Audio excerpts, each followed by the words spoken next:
Hello aspirants, welcome back to the daily news analysis of the Hindu. This is a free initiative brought to you by Transform IAS Academy. In this video session, we shall be looking into the articles which shall be extremely important for civil service exam. So let us begin with our discussion for 14th of January 2019. So this is purely with respect to Justice Sikri, who has now turned down Centre's offer. So this is under the front page, and this particular article is purely on Mr. Justice A.K. Sikri, who is about to be retired in the month of March. And this person was being nominated for the post at the London-based Commonwealth Secretariat Arbitral Tribunal. That's basically they call it to be as in CSAT.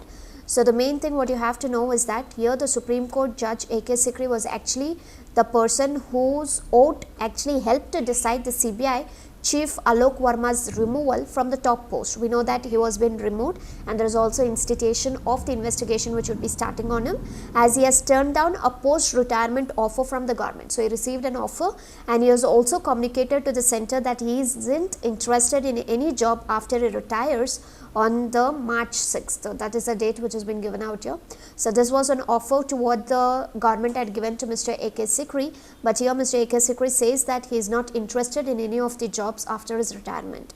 So Justice Sikri was basically nominated to the post of the president or the member of the London-based CSAT. So here the CSAT is nothing but a final arbitration of the disputes among almost like 53 countries of the Commonwealth. So here the members are appointed for every 4 years. So moreover they would be also renewed only once. So the top court judge, the second is the seniority after the Chief Justice Mr. Ranjan Gogoi was actually expected to join the CSAT after the retirement. So there is also an offer given to Mr. Chief Justice of India. So here, as per to whatever the sources make differences, or it's been listed out here, is that here Mr. Sikri had got this offer a consignment last month itself. So he gave his consent. The job required attending 2 to 3 hearings in the year, and they came without any remuneration. So here any which ways Mr. Sikri is not happy with whatever the proposal is being done. On laminate of this, they have been trying to turn out the proposal. That's it. So this is just a minute news that one should know, and you should also know that the CVC and CBI was repeatedly there in the news with respect to the removal of the CBI director who has been actually under the bribery cases. So as of now there is a sort of investigation also which has been there. So we know that recently 3 days back the Alok Verma CBI director was being removed from the post, and his vote mattered a lot. So that is all about it. So he was one of the person who actually vote helped the person to be removed out. So that is all about it. And under page 2 we have this is compromise the route that one-stop center should choose. So this is basically with respect to the Shakti Centres. So we call it as in one-stop centers. So this is a scheme where the government, central government had actually brought it purely under the sponsorship of the Nirbhaya fund. So we know that Nirbhaya is all about the girl who has been raped and killed in Delhi in December 2012. Post rape you had the fund which was being allocated on her name. It's called as a Nirbhaya fund. So on limelight of the Nirbhaya fund, the Shakti centers were being set up all around.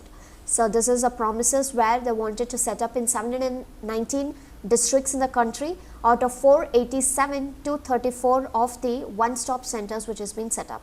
So this is a story with respect to one-stop centers, to what is the problems the one-stop centers, that's the women are reaching with the problem to the one-stop centers.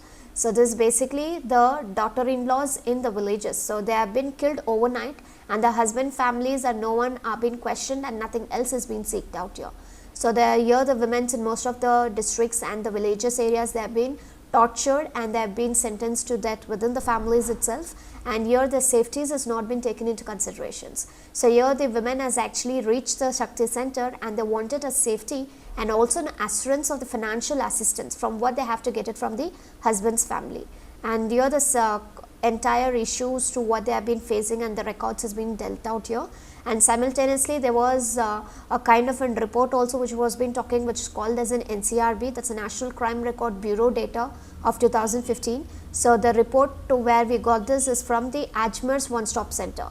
So as per the NRC data of 2017, this Ajmer is one such area which has been ranked 3rd among all the districts in Rajasthan in terms of crimes against the women, and it has been recorded as less as 1303 such cases which has been recorded.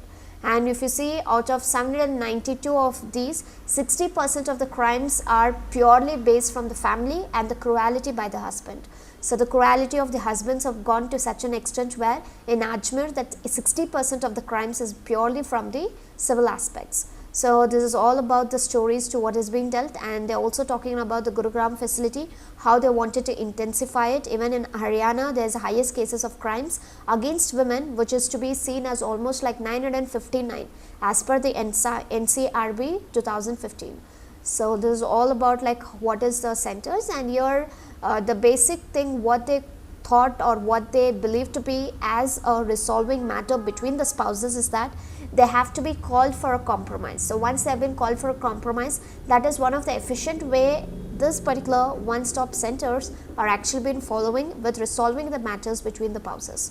So basically, if taken into prisons and other things and all, that things would be more soundable.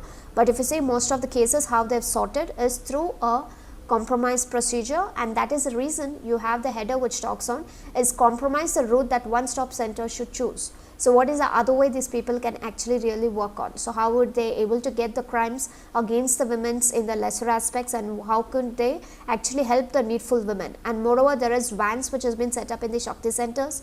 They move for a patrolling and they see if any women has been in needful, they try to help them and protect from the molestness and the harassments to what they have been facing from the husband and also the husband families. So altogether, the One Shakti Center is actually performing better, and it is also doing better in terms of facilitating a proper procurement and also safety for the women.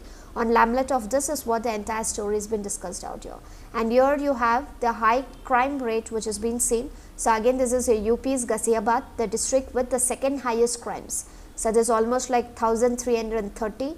And here the OSCs, as one-stop centers, are actually being located in the MMG district's hospital. So here again they're trying to help the women, and they're also trying to get a proper services to the doorsteps of the women who are actually in the distress and they need the support at graves.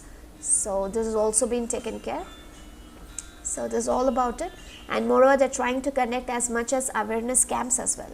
So there are 16 which will be conducted in the month of December alone, and the neighbors are able to have a sound and alert if there is any child marriages which has been conducted in the villages.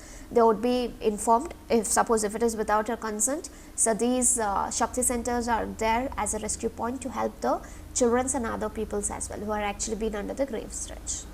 So this is all about it. So, and you should also know that is really this particular centers are working. So you can be witnessing that almost like 1,90,000 victims across the country have actually accessed these centers. So basically, as we discussed, this is something where the center sponsored this, and this seems to be a little workable compared to the others. So this is all about it that one should know. Under page 7, we have the train it's killed 49 elephants in 3 years.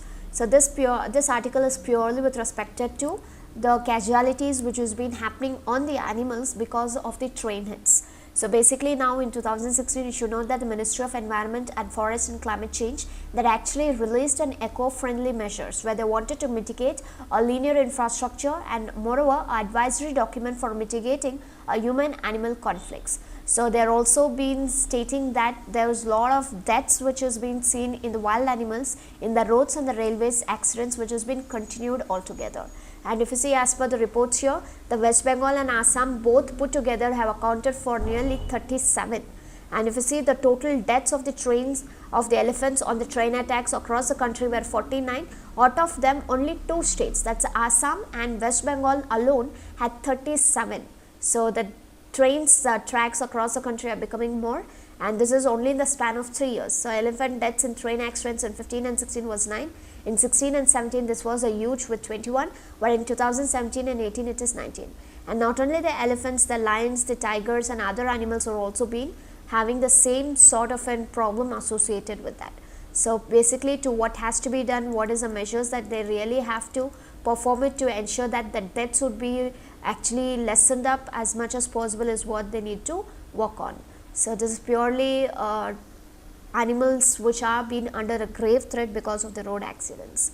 So on laminate of this, they are actually coming up with a kind of plans where the environmentalist or the conservationist of the Wildlife Trust of India, they have also developed a mobile app where they would be able to monitor the road skills and also the infrastructure which is actually developed to be called as a death for the wild animals. So this particular app will actually provide answers for any kind of regulating traffics or cutting wildlife casualties in the future. So they're trying to get this under straight, and they wanted the casualties to be lessened up, and what are the measures they have to take on, it has to be taken. So basically the environment ministry is now trying to provide numbers on the wild animals which has been killed in the roads and the train accidents, and moreover they wanted to reduce at the most. So this is all about the casualties that one should know, and moreover these figures are really not required for you all to get them in detail, but I request you all to know about the contents to what has been coming on the articles. So where is the places you are actually seeing the fatal crossing. So basically it's West Bengal and Assam. Whenever you write your exams, all these things will actually be helpful, where you would get some fodder to write your examination. So that is all the entire aspects that one should be focusing when it comes to the mains, and certain preliminary aspects on with respect to where and how is it that's happening. So that's it. So this is all about. So here we have a news on the page 10 which talks on the government re-promulgates the triple talaq ordinance. So this basically the government has now re-promulgated the ordinance where they wanted to ban the practice of instant triple talaq. That is nothing but talaq-e bidat. So this is purely under the Muslims Women Protection of the Rights on Marriage Ordinance 2019, where they have been they issued on Saturday that the divorcing through the instant triple talaq will be illegal, void, and would actually attract a jail term of nearly 3 years for the husband. So your bill is basically where they wanted to convert an earlier ordinance which was been issued in the September 2018. So this is re-promulgation. If you see that in 2018 of September there was an ordinance which was been issued, but here again on Saturday there was a second re-promulgation of the ordinance which has been given on the Muslims Women Bill. So again they wanted to make this instant triple talaq which should be an illegal, void, and also it should be an attraction of the jail terms. And this one they actually got the consent from the Lok Sabha and the Rajya Sabha, both were there. But here even before they would be moving on, they wanted this ordinances to be, because the parliament did not approve the second one, they wanted an ordinance to be issued for the same. So basically they wanted to ensure that seeking an ally fear that proposed law could be misused. To whatever the laws was being earlier done, this could be misused and the safeguards would not be built up the greatest. So such an addition of the provision where there is a trial, that bail of the accused before the trial can be given. So all those things were not something where they wanted it out for. So the re-promulgation has been done. So basically we are not having a complete details about it. So in near future we would be getting more such details on the same. So this is that. So this is about the triple talaq ordinances which is again repeatedly there in the news. So you should not be astonished with whatever these things, because they have been always been in the news. There's a few important bills which is repeatedly there, and one such bill is a triple talaq ordinance.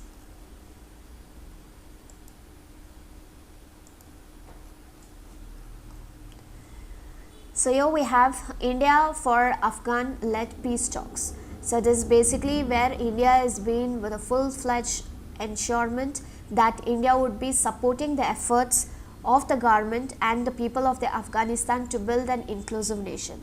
So basically they would be helping the Afghanistan to build a united, sovereign, democratic, peaceful, stable, prosperous and inclusive nation. So this is what is a kind of a confirmation what India wants to give it to Afghanistan, telling that we would be altogether with respect to Afghanistan. We also ensure that we give a complete support where Afghanistan can be termed to be as a inclusive nation. So we will be helping them to be so.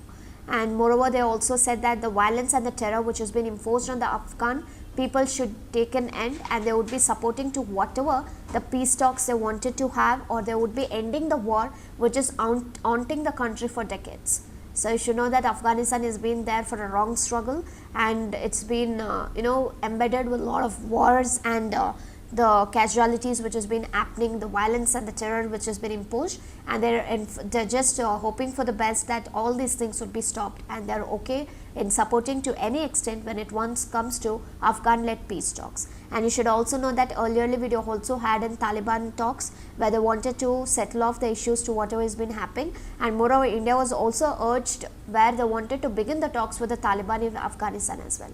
so which did not receive support from the government with the external affairs minister, but India wanted the peace process in Afghanistan so that it should be an Afghan led, Afghan owned and Afghan controlled. So on lamlet of this is what this particular news is all about. Why this news was being there is because here Delhi must engage with Taliban opposes a UK PAC deal outside Kabul. So this is basically the former president of Afghanistan, Hamid Karzai. There was an interview led by it. On lamlet of this kind of an assurances which has been given by India. So this is there, and down here we have another news with respect to it, so which talks on at mini 2+2 India US review progress on PACs. So this is with respect to 2+2 mini progress which has been seen basically on the PACs to what India and USA. So this is basically with the two countries, that is India and USA would be having this 2+2. So basically from India the two people would be representing it, that is External Affairs Minister Sushma Swaraj was a part of it, and Defense Minister Nirmala Sitharaman, and the counterpart of USA, it was been taken place in 2+2 was Secretary of the State Michael Pompeo and the Secretary of Defense James Mattis. So these were the 2+2 people who are actually represented India and USA. On lamlet, India currently, you should also know that at a similar 2+2 dialogue with Japan and Australia as well. So this is a fodder for your preliminary. So 2+2 dialogue between India and USA, it's not only the sole one.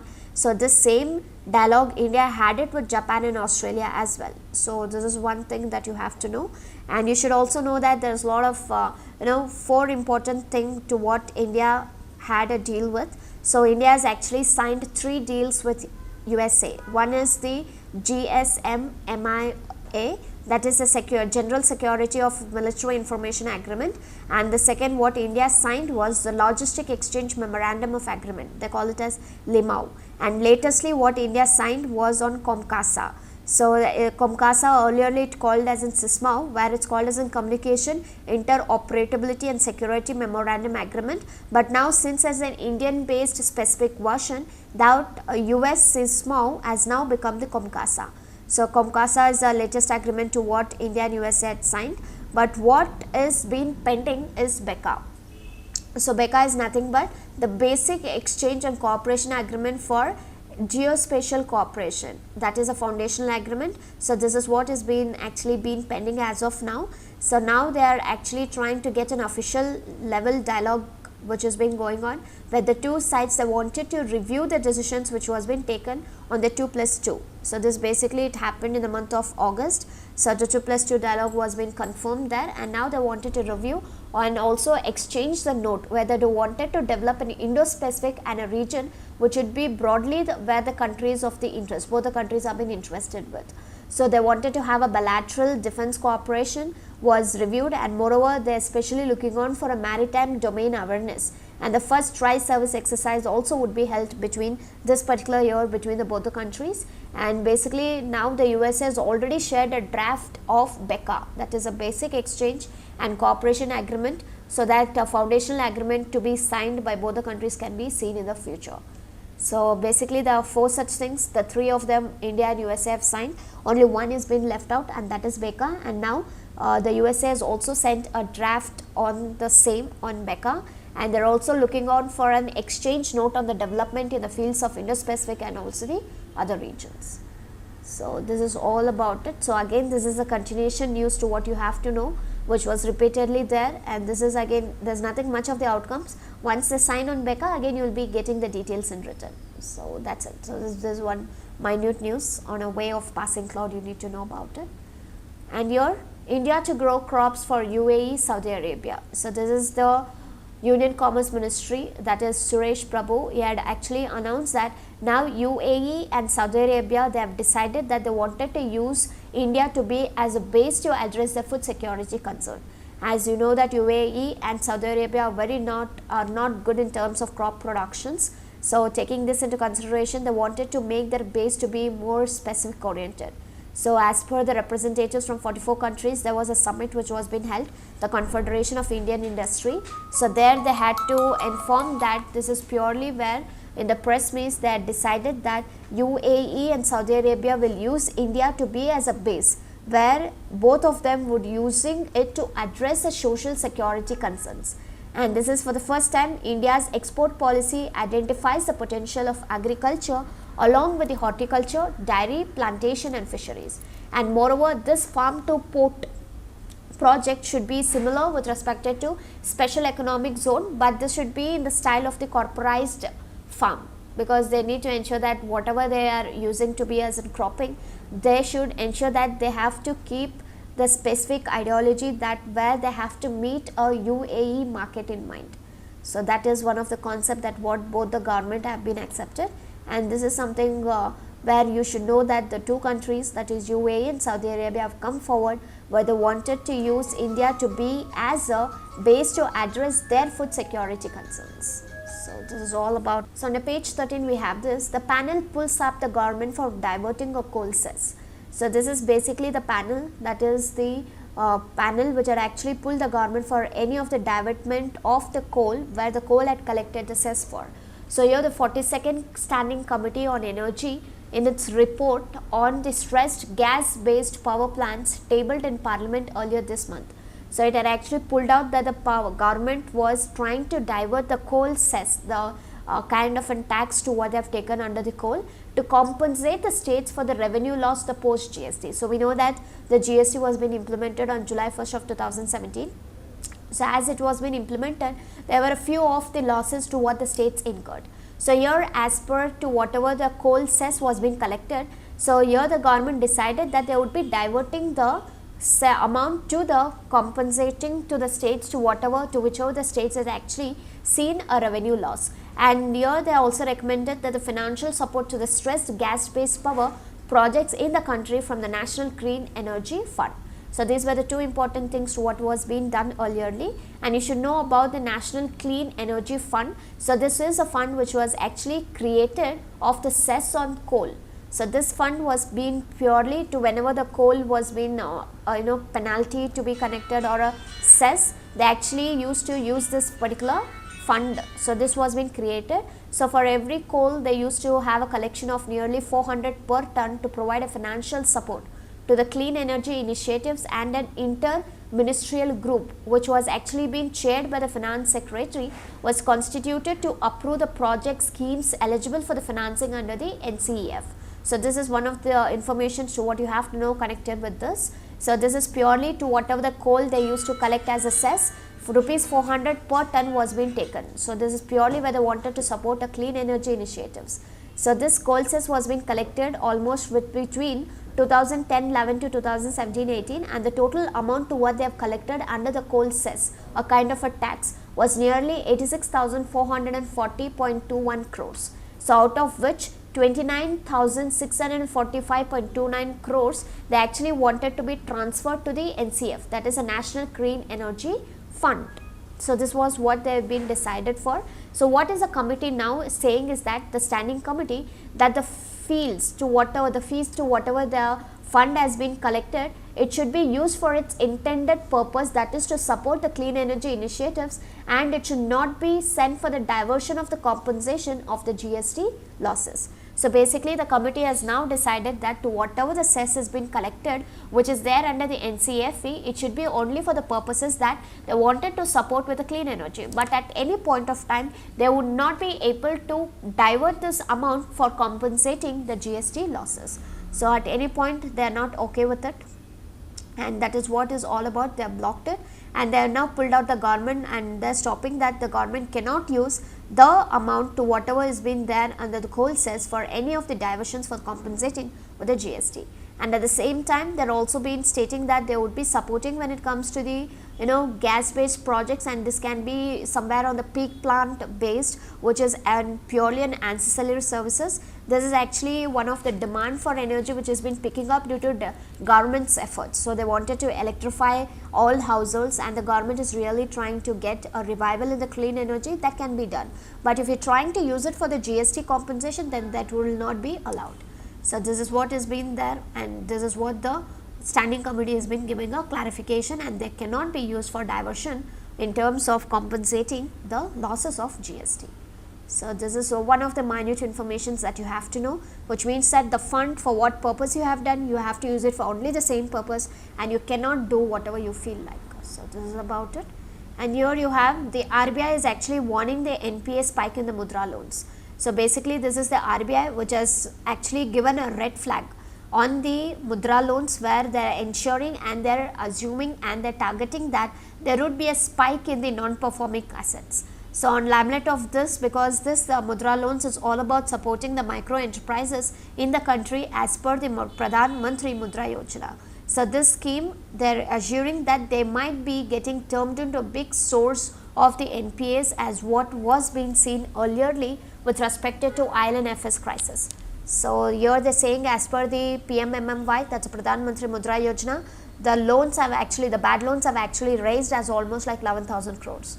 So on limelight of this, now the RBI is warning that this might also become one of the spike in the NPA, and this is a red flag to what the RBI is trying to warn it when it comes to the mudra loans. So this is, so down here we have another news. So here we have a news which is on business review, the business case for 5G. So this is purely with respect to the technology which is purely ensuring that they wanted to ease a network congestion, a pain point for India. So we know that there is a lot of 3G, 4G, 5Gs, and now it is our latest technology which has been coming up is a 5G. So where they wanted to invest wisely to implement it. So even before they invested, they need to understand with respect to the problems associated with that, what is the main things, and tremendous speed and whatever the potential is being displayed. And here 4G was something where actually it led a steep increase in the amount of data to what the consumers actually used it, and there was almost like 82% of the growth in the mobile traffic in 2017 when the people were using the 4G. And 5G is all about, you know, enhancing more speed 10 times faster than the 4G networks, and they're also being used to, whatever they used to was almost like 11 gigabytes per data, in sense the data per user per month. So this was almost like 11 gigabytes to what what the consumers used. But now right now to whatever the technology which we are talking as of now, the 5G network, this would be a wireless data, and this would be traveling a real time speeder which would be 4 times. So this is there, and you should also know that the Ookla, where it actually ranked India's 4G internet connectivity abyssal as low as 109th position in the list of 124 countries. So this is a kind of a ranking which was being done, and the key argument to what one should know about the 5G is that this was purely in favor that it would actually reduce or give a relief in the congestion. So in the 4G network, what used to happen is that whenever the places were too much of crowded, when too many people used it, the trafficking was a bit of problem associated with the 4G. But here this congestion can be totally outruled when it comes to the 5G network. So the speeds would be very faster, and there are no problem like how many people are using it, the services would not be interrupted when it comes to the 5G. So this is one of the most favored thing where it is actually giving a relief for the congestion when it comes to the 5G. And moreover, it is not only the data people like the consumers are using it, but it's also for the industries as well. So this is one of the best benefits to what the industries are also been doing on it. And the IoT is nothing but the internet on things which would be gaining a memorandum, and the largest opportunity is that they would be able to manufacture, engineer and utilities, followed by the public safety and also with the health sectors. So the revenue which was actually generated from the traditional services, they are actually being expected to grow as additional as $63 billion by 2026. So they are also stating is that this might be a faster, and the expected growth can be almost like 63 billion by 2026. So this is there, and moreover there are 3 common fallacies to what they are saying is that there is no compelling near term business case for 5G, and they would be implementing a 5G will require an enormous and unjustifiable capital investments, and the main reason to invest in 5G is to reduce the cost or to the latest that at least improve the unit economics, but not to increase the revenue. So this is on the business cases of 3G, 4G, where they are actually centered on the data speeds, and hence for there's a lot of superior customer experiences as well. So this one where the near term the business case, that is for the 5G in India, will be driven by the congestion relief. So since a congestion relief would be there, the business case can be driven off, which is a real constraint for every operator, what each and every operator would be facing as of now. So this is all about it, a basic information. And operators, they wanted to have a full existing assets when they wanted to develop a multi-year rollout plans where they wanted to evolve a 5G technology improves, and they would be able to do with a prudent capital investment as well, and moreover these operators would be able to create a virtuous cycle of the 5G reinvestment. First, they would be trying to build or upgrade to any all digital 5G network, or then by they would be able to use the cash flow generated by those efficiencies where they would be able to invest in high role use cases. So most of them would be used it off. So that is all about it. So this is basically the business case of the 5G to what has been listed out here. So this is there, and you can just look on to the green shots, that is a paddy farmer seeds a success story. You can just glance them to how they have been successful. And on page 18 we didn't had any of the important newses, but you have one minute news out here, which is with respect to Nobel winning scientist loses the honorary titles. So this one is, he was actually a code discoverer of the DNA helix and the father of the human genome project. So he was the main idea and the person behind the human genome project, and here he has been stripped out of the honorary titles that the laboratory where he had actually worked for decades. So this is purely on the reprehensible remarks on the race and the ethnicity. So these are the two important thing to why he has been not getting the honorary titles and he has been lost on it. So this is there, you can just glance them to what it is, and that's it. So these were the important ones. So by this we have come to an end of the video. So these were the important articles for the day. We hope this particular video would have helped in your preparations, and work hard till you accomplish. So never give up. Thank you and have a nice day.